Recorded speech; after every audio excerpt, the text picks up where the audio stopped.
প্রতিদিনের মতো শুটিংয়ে গিয়েছিলেন। সেখানেই ধরা পড়ে রক্তচাপ স্বাভাবিকের তুলনায় অনেকটাই কম। শুটিং শেষে বাড়ি ফিরছিলেন রণজয় বিষ্ণু। আবাসনে ঢুকেই মাথা ঘুরে প্রায় সংজ্ঞাহীন হয়ে পড়েন। আবাসনের বাসিন্দারাই তড়িঘড়ি তাকে নিয়ে যায় হাসপাতালে।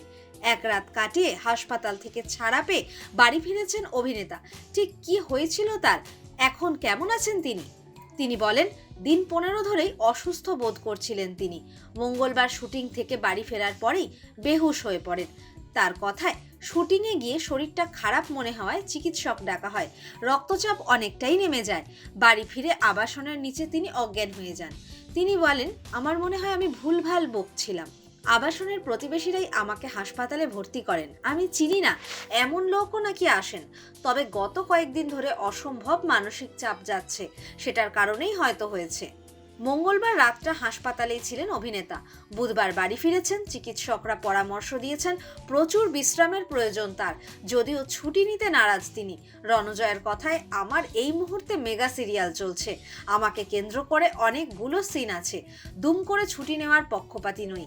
আমি একজন দায়িত্ববান অভিনেতা, তবে চিকিৎসককে কথা দিয়েছি চেষ্টা করব বিশ্রাম নেওয়ার। আজ শুটিংয়ে যাচ্ছি, একটা সিন করেই বাড়ি চলে আসব। আমার সিরিয়ালের টিম খুবই সাহায্য করেছে আমাকে।